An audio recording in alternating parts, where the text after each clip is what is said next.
नमस्कार. आपल्या YouTube channel कॅटालिस्ट रुपेशमध्ये मी तुमचं स्वागत करतो.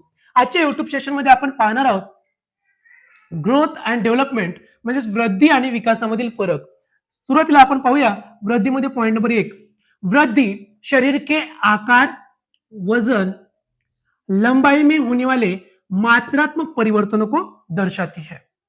आता बघा वृद्धी जी आहे शरीराचा जो आकार आहे आकारात वाढ होतोय कारण बाळ लहान असताना आकार लहान असतो पण जसं जसं मोठे होईल तसा आकार वाढतो त्याचा समावेश वृद्धीमध्ये होतो. त्याचबरोबर वजन मुलाचं वजन बालकाचं वजन कमी असतं जेव्हा जन्मल तेव्हाच आणि हळूहळू ते जसं जसं वाढतं त्यावेळेस त्याचं वजन सुद्धा वाढतं त्यामुळे वजन आणि त्याबरोबर उंची त्याची उंची सुद्धा वाढते.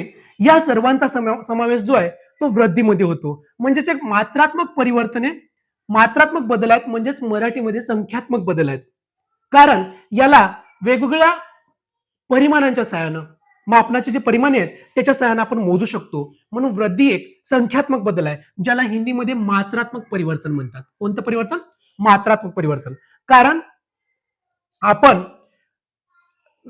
बालकाच्या आकार, वजन आणि उंचीमध्ये झालेली जी वाढ आहे ती आपण सहजरित्या वेगवेगळ्या संख्यात्मक परिमाणांच्या सहाय्याने मोजू शकतो म्हणून याला मात्रात्मक परिवर्तन म्हणलेलं आहे. विकासामध्ये पाहूया.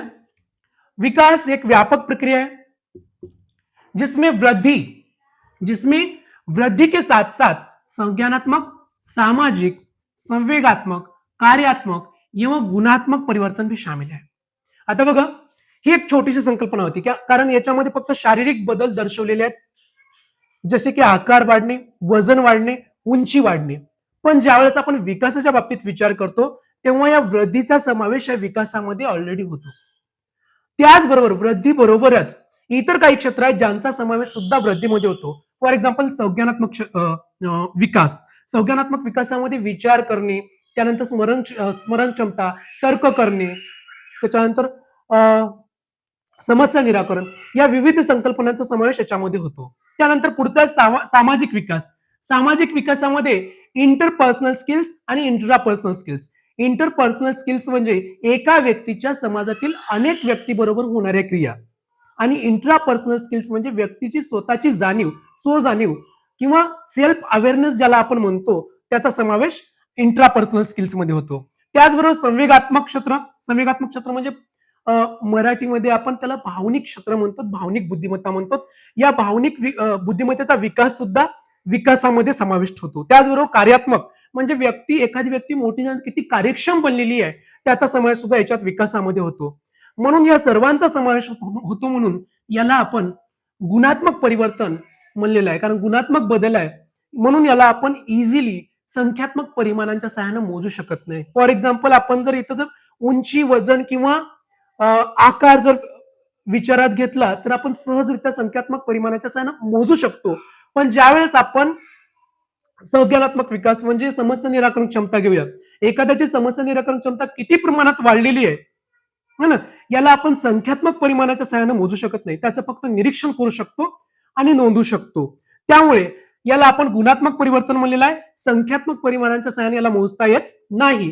ही एक विस्तृत संकल्पना आहे आणि वृद्धी जी आहे एक छोटी संकल्पना आहे. त्यानंतर पॉइंट नंबर 2 आहे वृद्धी जो आहे मात्रात्मक होती. मी तुम्हाला आत्ताच सांगितलं संख्यात्मक परिमाणांच्या सहाय्याने याला इझिली आपण मोजू शकतो. जसं की उंची वाढलेली आहे, उंची आपण सहजरित्या मोजू शकतो किंवा वजन वाढलेलं आहे, वजन आपण संख्यात्मक परिमाणाच्या सहाय्याने सहजरित्या मोजू शकतो कारण हे विजिबल चेंजेस आहेत.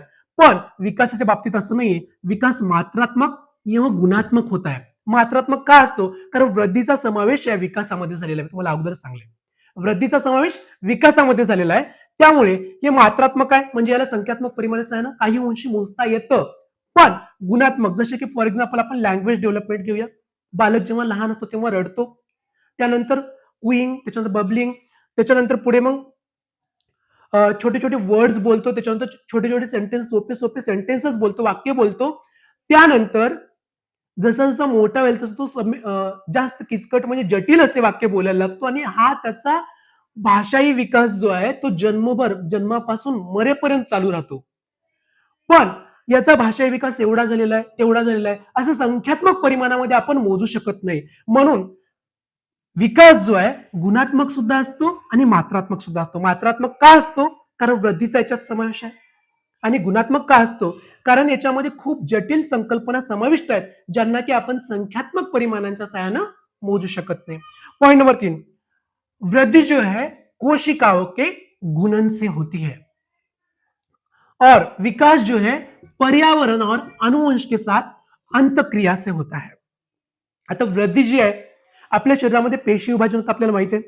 या पेशी विभाजनातून आपला आकार वाढतो, आपली वृद्धी होते. मग वृद्धी जी आहे या पेशींच्या विभाजनामुळे होतो. कोशिका म्हणजे पेशी, या पेशींच्या विभाजनामुळे होते.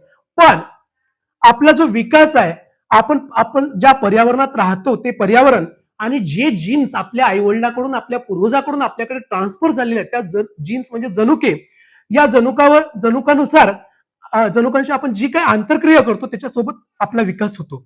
त्यामुळे विकास जो है पर्यावरण और अनुवंश के साथ अंतरक्रिया से होता है, बल्कि वृद्धि जो है कोशिकाओं के गुणन से होती है. पॉइंट नंबर 4, वृद्धि जो है परिपक्वता के साथ रुक जाती है. आता हा पॉइंट खूप महत्वाचा आहे. वाढ जी आहे एकदा का परिपक्वता प्राप्त झाली की थांबते. फॉर एक्झाम्पल उंची घेऊया. गर्भधारणेपासून उंची वाढायला सुरुवात होते आणि किशोरावस्थेमध्ये जेव्हा आपल्याला परिपक्वता येते त्यावेळेस आपली उंची वाढणे थांबते. म्हणजेच ही निरंतर प्रक्रिया नाहीये, एक लाईफ लॉंग प्रोसेस नाहीये. पण वृद्धि एक लाईफ लॉंग प्रोसेस नाहीये. पण विकासाच्या बाबतीत आपण असं म्हणू शकत नाही. विकास जो है जीवन के विस्तार तक अनवरत चलता है. यह एक निरंतर प्रक्रिया आहे. फॉर एक्झाम्पल आत्ताच सांगितलं तुम्हाला भाषाही विकास किंवा लँग्वेज डेव्हलपमेंट. लँग्वेज डेव्हलपमेंट जे आहे व्यक्तीच्या जन्मापासून ते मरेपर्यंत चालत राहतं आणि आपण त्याला मोजू शकत नाही. ती निरंतर चालणारी प्रक्रिया आहे. फक्त गरज कशाची आहे? त्याला फक्त शिकण्याची म्हणजेच लर्निंगची किंवा एक्सपिरियन्सेस म्हणजेच अनुभवाची गरज आहे. विकास होण्यासाठी त्याला सतत जर त्याने प्रयत्न केले, अनुभव घेतले आणि त्याचबरोबर शिकत गेला, प्रॅक्टिस केली, सराव केला, तर तो जन्मभर सुद्धा त्या भाषाही कौशल्यामध्ये भर घालू शकतो.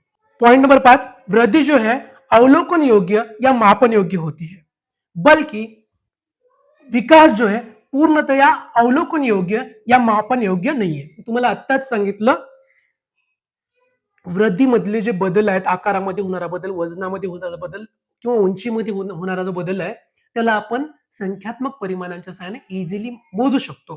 त्यामुळे अवलोकन म्हणजे यांचं निरीक्षण केलं तर आपल्याला सहज कळतं या मुलाची उंची वाढलेली आहे. सहज आपल्याला अवलोकन म्हणजे निरीक्षण. आपल्याला सहज कळून जातं की याची उंची पूर्वी छोटी होती आता मोठी झाली, त्यामुळे त्याचं अवलोकन करू शकतो. त्यानंतर दुसरी गोष्ट, त्याची उंची आपण वेगवेगळ्या संख्यात्मक परिमाणांच्या सहाय्याने मोजू सुद्धा शकतो.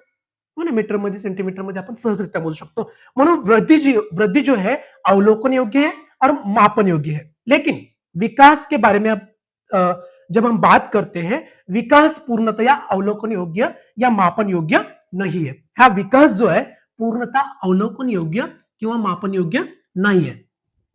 कारण मी तुम्हाला आताच सांगितलं याच्यामध्ये वेगवेगळ्या खूप जटिल संकल्पनांचा समावेश विकासामध्ये, जसं की संख्यात्मक आहे. फॉर एक्झाम्पल आपण घेऊ दे एखाद्याची तर्कशक्ती किती वाढलेली आहे, याला जर आपण निरीक्षण करून सांगलं तर आपण पूर्णतः बरोबर उत्तर नाही सांगू शकत याची तर्कक्षमता किती वाढलेली आहे. हो ना. त्याचबरोबर जर आपल्याला त्याची तर्कक्षमता जर मोजायची असेल तर ते सुद्धा आपण संख्यात्मक परिमाणाच्या सहाय्यानं मोजू शकत नाही. म्हणून आपण म्हणू शकतो विकास जो है पूर्णतया अवलोकन योग्य या मापन योग्य नाहीये. म्हणजेच विकासाचं पूर्णतः आपल्याला निरीक्षण करता येत नाही, त्याचबरोबर आपल्याला काय करता येत नाही, मापन सुद्धा करता येत नाही. अशा प्रकारे आजच्या व्हिडिओमध्ये आपण वृद्धी आणि विकास या दोन्ही मधला फरक पाहिला.